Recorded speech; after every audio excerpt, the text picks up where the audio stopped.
बिस्मिल्लाहिर्रहमानिर्रहीम। 10th class बच्चे, हम आज हाइड्रोकार्बन्स चैप्टर नंबर 12 स्टार्ट करेंगे। आपकी बुक में पेज नंबर है 80। इस चैप्टर में बेटे, जैसे कि आप लोगों के सामने नाम नज़र आ रहा है, यहाँ पर नज़र आ रहा है हाइड्रो। ठीक है, हाइड्रो का क्या मतलब है? हमारे पास हाइड्रो का मतलब है हाइड्रोजन और कार्बन। सभी बेटे आप लोग कार्बन के हवाले से तो जानते होंगे, कार्बन हमारे पास ऐसे, कार्बन एक एलिमेंट है, पीरियोडिक टेबल में प्रेजेंट है। तो इस चैप्टर में हम ऐसे कंपाउंड्स पढ़ेंगे जिनमें हाइड्रोजन और कार्बन दो कंपाउंड्स प्रेजेंट हैं। वो सारे कंपाउंड्स इस चैप्टर में डिस्कस होंगे। तो हाइड्रोकार्बन्स बच्चे ऐसे कंपाउंड्स को हम कहेंगे जिनमें कार्बन और हाइड्रोजन होंगे। पूरे पीरियोडिक टेबल में वाहिद हमारे पास एक कार्बन ऐसा एलिमेंट है जो कि एक्सटेंसिव बॉन्डिंग मीन के हमारे पास जिसकी एक्सटेंडेड चेन होती है। अब एक्सटेंडेड चेन का क्या मतलब है कि बहुत बड़ी बड़ी चेन्स होती हैं। कार्बन 15, 16, 17 बहुत सारे अटैच्ड होते हैं। और दूसरी बात, हमारे पास ये वाहिद ऐसी क्लास है जो हमारे पास स्टेबल कंपाउंड्स बनाते हैं कि इतनी लंबी लंबी चेन्स होती हैं, और दूसरी बात ये स्टेबल भी होती हैं। तो वाहिद ये प्रॉपर्टी सिर्फ़ और सिर्फ कार्बन की हमारे पास है। अब बात करते हैं हम जर्नल क्लास की, कि जर्नल क्लास ऑफ हाइड्रोकार्बन की क्या है। तो बेटे ये जर्नल क्लास जो बनाई गई है ये on the base of bonding है, कि बॉन्डिंग की बेस पर हमारे पास, या हम नेचर ऑफ बॉन्डिंग की बेस पर इसकी जर्नल क्लासेस बनाई गई हैं। वो कौन सी जर्नल क्लासेस हैं? सबसे पहली हमारे पास है जी अल्केन, सेकेंड हमारे पास है जी अल्कीन, और थर्ड वन हमारे पास है अल्काइन। और ये नंबर ऑफ़ बॉन्डिंग्स की बेस पर है। तो बच्चे यहाँ पर एक चीज़ आपने याद रखनी है, जहाँ भी ANE हमारे पास आएगा तो इसका मतलब हमारे पास सिंगल बॉन्ड प्रेजेंट है। ठीक है, जहाँ पर ENE हमारे पास आएगा उसका मतलब है यहाँ पर डबल बॉन्ड प्रेजेंट है। जहाँ पर YNE आएगा तो इसका मतलब है कि उस कंपाउंड में ट्रिपल बॉन्ड प्रेजेंट है। इसी वजह से यहाँ पर बेटे on the base of nature of bonding, nature मैंने नहीं लिखा, आपकी बुक में लिखा हुआ है, एक ही बात है, on the base of nature of bonding हमारे पास है। और हम बात करें कि एक हमारे पास, अगर बात करें यहाँ पर कि एक कार्बन हमारे पास कितनी टोटल बॉन्ड्स बना सकता है, तो एक कार्बन हमारे पास टोटल 4 बॉन्ड्स बना सकता है, चाहे वो इनमें से किसी क्लास में भी हो। अल्केन में हमारे पास लाई कर रहा हो, अल्कीन में कर रहा हो, या अल्काइन में कर रहा हो, ये हमारे पास तमाम में कार्बन के हमेशा 4 बॉन्ड्स ही होंगी, ना 4 से ज़्यादा और ना ही 4 बॉन्ड से कम इसमें होंगी। अब हम इनकी हाइड्रोकार्बन्स की क्लासिफिकेशन देखते हैं। तो क्लासिफिकेशन के एतबार से इन्हें 2 कैटेगरीज़ में डिवाइड किया गया है। एक को कहा जाता है सैचुरेटेड और दूसरे को कहा जाता है अनसैचुरेटेड। तो बेटे सैचुरेटेड हमारे पास कंपाउंड एक ऐसा कंपाउंड है जिसमें कोई डबल या ट्रिपल बॉन्ड प्रेजेंट नहीं होती है, और अनसैचुरेटेड एक ऐसा हमारे पास कंपाउंड्स की क्लास होती है जिसमें डबल या ट्रिपल बॉन्ड प्रेजेंट होती हैं। इनके डिटेल्स फ़िलहाल आपकी बुक में नहीं दी। आप लोग अपनी आसानी के लिए फ़िलहाल इतना याद रखो कि 2 और 3 ये आएंगे अनसैचुरेटेड में, और जो अल्केन क्लास है ये हमारे पास आएगी सैचुरेटेड में। अपने पास वो थोड़ा सा लिख कर रख लो फ़िलहाल अपने याद करने के लिए। तो हाइड्रोकार्बन्स की 2 क्लासेस हमने देखी, सिर्फ 2, सैचुरेटेड और अनसैचुरेटेड। तो ये जो 2 क्लासेस हैं इनके बॉन्डिंग में तो हमने फ़र्क देखा कि अल्कीन और अल्काइन अनसैचुरेटेड में आता है, अल्केन सैचुरेटेड में आता है। मैं दोबारा मेंशन कर रही हूँ बेटे, ये आपकी बुक में फ़िलहाल यहाँ पर एक्सप्लेन नहीं किया हुआ, आप अपने बुक्स में ख़ुद से लिख लो। तो हम बेटे इनकी अब केमिकल प्रॉपर्टीज़ के हवाले से देखते हैं। तो इनकी ये प्रॉपर्टीज़ भी हमारे पास इन तमाम कंपाउंड्स की जो इस क्लासेस में हैं, ये हमारे पास डिफरेंट होती हैं। अब डिफरेंट होने की क्या वजह है बच्चे? इनमें बॉन्डिंग्स क्योंकि डिफरेंट है, एक में सिंगल बॉन्ड है, एक में डबल, एक में ट्रिपल। तो इसी वजह से इन तमाम कंपाउंड्स की हमारे पास जो हाइड्रोकार्बन की कंपाउंड क्लास में आ रहे हैं, इनकी जो हमारे पास केमिकल प्रॉपर्टीज़ हैं वो एक दूसरे से डिफरेंट होती हैं। फ़िज़िकल अगर हम प्रॉपर्टीज़ की बात करें तो इनकी फ़िज़िकल प्रॉपर्टीज़ कुछ हद तक एक दूसरे से सिमिलर होती हैं। अब इसकी क्या वजह है बेटे? देखो, हम हाइड्रोकार्बन पढ़ रहे हैं, ये इसी में ही आते हैं, ठीक है। ये जर्नल क्लास ऑफ हाइड्रोकार्बन है, ये क्लासिफिकेशन है, और ये तमाम जितना भी हम पढ़ रहे हैं ये हाइड्रोकार्बन्स ही हैं। इसका मतलब कि ये जितनी भी डिटेल है इनमें सिर्फ कार्बन और हाइड्रोजन है। तो बेटे इनमें हमारे पास इलेक्ट्रो एक नेगेटिविटी टर्म आपकी बुक में यूज़ किया हुआ है।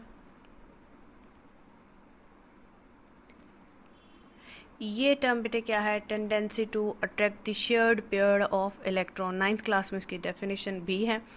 तो इस वजह से देखो, कार्बन और हाइड्रोजन तो है तमाम कंपाउंड्स में, इलेक्ट्रोनेगेटिविटी इसका मतलब कंपेरेबल के सेम ही होती है, सिर्फ बॉन्डिंग में फ़र्क पड़ता है। इसी वजह से इनकी फ़िज़िकल प्रॉपर्टीज़ जैसे कि कोई गैस में है, लिक्विड में है, ये रीजंस तकरीबन इन तीनों की सेम है।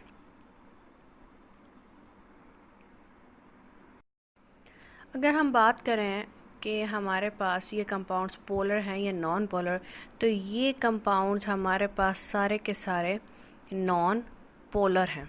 नॉन पोलर का क्या मतलब है? अब नॉन पोलर का ये मतलब है कि इनमें एक पॉजिटिव नेगेटिव चार्जेस नहीं होते हैं।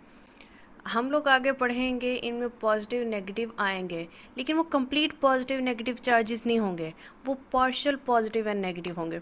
तमाम के तमाम कंपाउंड्स हमारे पास मैक्सिमम नॉन पोलर होंगे, और नॉन पोलर कंपाउंड्स सॉल्युबल किस में होंगे? तो बेटे आप लोगों ने एक ये रूल पढ़ा होगा, लाइक डिज़ोल्व लाइक। तो हमारे पास जो नॉन पोलर हैं कंपाउंड्स, वो हमेशा नॉन पोलर सॉल्वेंट्स में ही सॉल्युबल होंगे।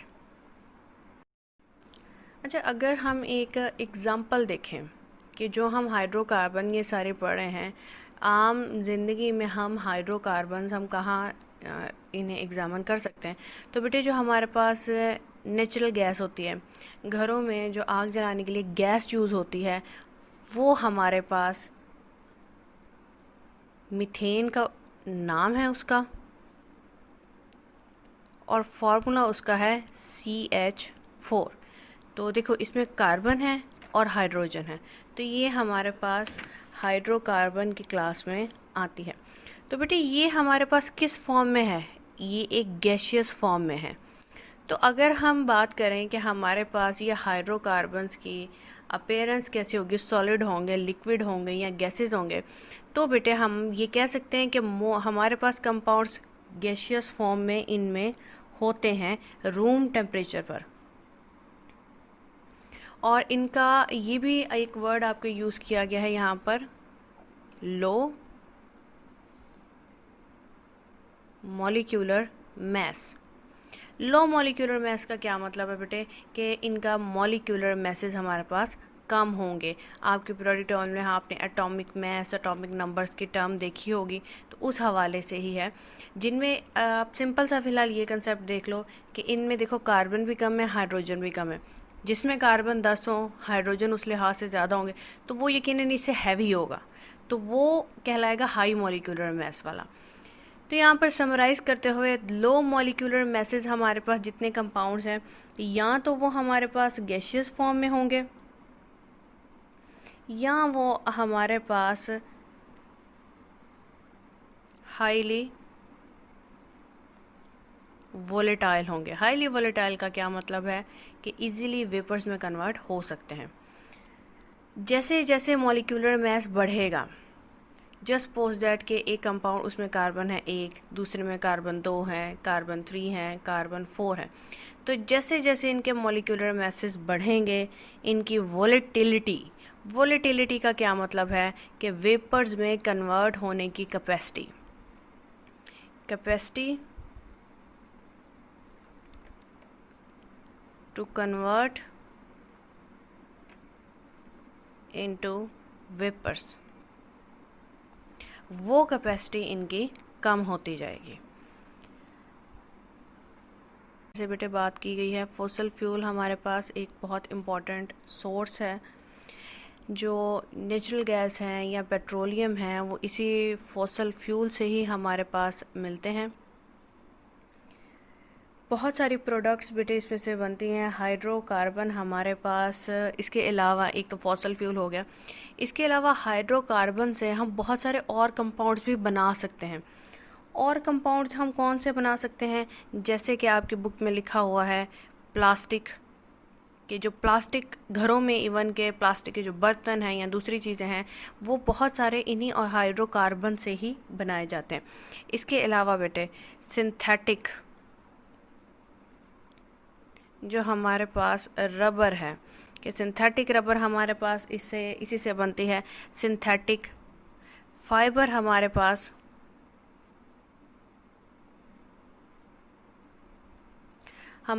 इसी हाइड्रोकार्बन से बन सकते हैं। अब सिंथेटिक फाइबर क्या है बेटे, क्लॉथ्स कॉटन से बनते हैं, लेकिन कुछ सिंथेटिक फाइबर्स भी होते हैं वो कॉटन से नहीं बनते हैं, तो वो ऑर्गेनिक कंपाउंड्स हैं, उन्हें आपस में जोड़ के वो फाइबर्स बनाए जाते हैं जिनसे फर्दर क्लॉथ्स या बाकी चीज़ें बनती हैं। इसके अलावा लास्ट और सबसे इम्पॉर्टेंट फर्टिलाइज़र्स, हमारे पास इनऑर्गेनिक कंपाउंड से फर्टिलाइज़र्स भी बनाई जाती हैं। ये वाला जो बेटे हमने इंट्रोडक्शन का देखा है, ये इंट्रोडक्शन का आपने सारा जस्ट फॉर शॉर्ट क्वेश्चन करना है और कुछ पॉइंट्स आप लोगों ने जस्ट अंडरलाइन कर लेने हैं। इसे थोड़ा सा समराइज करते हुए बेटे, सबसे पहले हाइड्रोकार्बन जिनमें कार्बन और हाइड्रोजन है, जर्नल क्लास के अकॉर्डिंग इसे alkane, alkyne and alkyne, pronunciation के ध्यान रखने, अल्केन, अल्कीन ENE और अल्काइन YNE। और बॉन्ड्स कार्बन की हमेशा 4 बनानी है। हमने आगे बहुत सारे स्ट्रक्चर्स बनाने हैं, उनमें आपने हमेशा याद रखना है कार्बन की हमेशा बॉन्ड्स 4 बनानी है। क्लासिफिकेशन अगर हम देखते हैं तो उसमें सैचुरेटेड, अनसैचुरेटेड, सैचुरेटेड में आएगा अल्केन और अनसैचुरेटेड में ये दोनों हमारे पास आएंगे। केमिकल प्रॉपर्टीज़ डिफ़र करती हैं, फिजिकल प्रॉपर्टीज़ सिमिलर होती हैं। नॉन पोलर में हमारे पास सॉल्युबल होते हैं। अगर वॉलेटिलिटी की बात करें तो लोअर मॉलिक्यूलर मास वाले इजीली वेपर्स में कन्वर्ट हो सकते हैं, हायर वाले नहीं। फिजिकल इनकी स्टेट देखें हम तो जिनका मॉलिक्यूलर मास लो होगा वो गैस में होगा, जिनका मॉलिक्यूलर मास मॉडरेट होगा वो लिक्विड में, जिनका मॉलिक्यूलर मास हाई होगा वो सॉलिड में। एट दी एंड हम बेटे हाइड्रोकार्बन से ये सारे कंपाउंड सिंथेसाइज किए जा सकते हैं। हाइड्रोकार्बन्स का अब हम फर्दर डिटेल स्टार्ट करते हैं। हाइड्रोकार्बन्स है हमारे पास क्या, are those compounds which are made up of only carbon and hydrogen elements. Chapter के स्टार्ट में भी बताया था, तमाम के तमाम वो कंपाउंड जो कि सिर्फ और सिर्फ कार्बन और हाइड्रोजन से बने हुए हैं उन्हें हम क्या नाम देंगे, हाइड्रोकार्बन्स का। जो हाइड्रोकार्बन्स हैं इन्हें कंसीडर किया जाता है parent organic compound. Parent organic compound क्यों कहा जाता है कि जो बाकी हमारे पास कंपाउंड्स हैं वो कुछ इनसे डेराइव्ड भी हुए होते हैं। अब डेराइव्ड का क्या मतलब है, डेराइव्ड का ये मतलब है कि सपोज दैट ये कार्बन है, इसके साथ ये हाइड्रोजन है, तो ऐसा भी हो सकता है कि ये हाइड्रोजन में कोई एक हाइड्रोजन इसको रिप्लेस कर दिया जाए किसी और एलिमेंट से, किसी और ग्रुप ऑफ एटम से, तो बहुत सारे कंपाउंड्स इनसे फर्दर बन सकते हैं इनके ये हाइड्रोजन्स को रिप्लेस करने के बाद, इसलिए इन्हें कंसीडर किया जाता है as a parent organic compound. अगर हम टाइप्स ऑफ हाइड्रोकार्बन्स की बात करें तो हमारे पास यहाँ पर 2 टाइप्स हैं, एक ओपन चेन और aliphatic, second one is close chain और साइक्लिक। जो पहले बेटे हमने पढ़ी थी वो थी, उनमें से एक जर्नल क्लासेस हमने पढ़ी थी और उनकी क्लासिफिकेशन पढ़ी थी। ये हमारे पास टाइप्स हैं। इन टाइप्स के अकॉर्डिंग नाम से ही इनकी डेफिनेशन है बेटे ओपन चेन।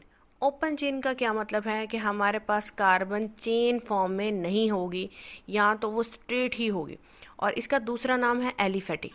क्लोज्ड चेन, कि वो चेन हमारे पास उनकी क्लोज्ड चेन होगी। और साइक्लिक, इन शॉर्ट बेटे हमारे पास एक साइकिल की फॉर्म होगा। साइकिल किस तरह होता है, एक जॉइंट फॉर्म में हमारे पास होता है, तो इसमें भी कार्बन चेन इस तरह से होगी कि साइक्लिक फॉर्म में हमारे पास होगी। इसकी डिस्क्रिप्शन आपकी बुक्स में बेटे किस तरह लिखी हुई है कि हमारे पास जो फर्स्ट एंड लास्ट कार्बन होता है वो डायरेक्टली एक दूसरे से ज्वाइंट नहीं होते। जो एक्सप्लेनेशन लिखी हुई है बेटे ये फर्दर एग्जांपल जब हम देखेंगे तो उसमें मज़ीद क्लियर होगी। इसके अलावा हमारे पास जो ओपन चेन है ये हमारे पास या तो हो सकते हैं स्ट्रेट, या हमारे पास ये वाले ब्रांच्ड फॉर्म में भी हो सकते हैं। अब इनकी हम एग्जांपल देखते हैं। एग्जांपल देखने के बाद ये फर्दर आपके जो डेफिनेशन है इसका कंसेप्ट क्लियर होगा। हम देखते हैं एक ये चीज़ H3C bond CH2 bond CH2 bond CH3, ये एक एग्जांपल आपके पास है।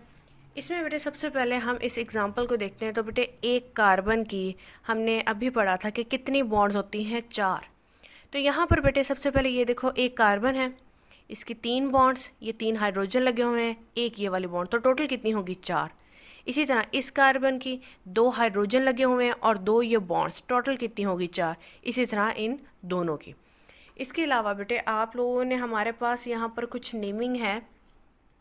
एक कार्बन होता है तो उसे मीथेन का नाम देते हैं, 2 कार्बन होते हैं तो उसे इथेन का नाम देते हैं। यहाँ पर कितने कार्बन हैं, 1 2 3 एंड 4, 4 कार्बन्स हमारे पास हैं, तो इसे नाम दिया जाएगा ब्यूटेन का। ठीक है, ANE दिया जाएगा इसलिए कि इसमें हमारे पास सिंगल बॉन्ड है, कोई डबल बॉन्ड नहीं है। और जो ब्यूट है ये रिप्रेजेंट करेगा कि इसमें 4 हमारे पास कार्बन्स हैं। और दूसरी बात यहाँ पर इसे लिखेंगे N इसे इसलिए लिखेंगे कि ये रिप्रेजेंट कर रहा है कि हमारे पास ये एक स्ट्रेट चेन है। इसी तरह जो दूसरी एग्जांपल आपकी बुक में दी हुई है वो हमारे पास एक ये वाली दी हुई है H3C bond CH again CH3 and CH3। इसमें भी बेटे अगर आप देखो तो number of carbon and hydrogen जितने इसमें हैं उतने ही इसमें हैं। कार्बन देखते हैं 1 2 3 एंड 4, इसमें भी कितने हैं 1 2 3 एंड 4। इसी तरह हाइड्रोजन्स भी आप काउंट कर लो बेटे, वो भी सेम है। और हर एक कार्बन के नंबर ऑफ बॉन्ड्स भी काउंट कर लो, हर कार्बन की 4 बॉन्ड्स ही होंगी। अगर इसकी बात करें तो बेटे है तो ये ब्यूटेन ही, हम लिख देंगे यहाँ पर अगेन ब्यूटेन, लेकिन ये स्ट्रेट फॉर्म में है, ये ब्रांच है। देखो ये वाली एक ब्रांच है, ये एक स्ट्रेट लाइन में हमारे पास सारे अटैच नहीं है, इसलिए यहाँ पर एक लिखा जाएगा आइसो का वर्ड, आइसो ब्यूटेन, इसलिए कि ये हमारे पास ब्रांच्ड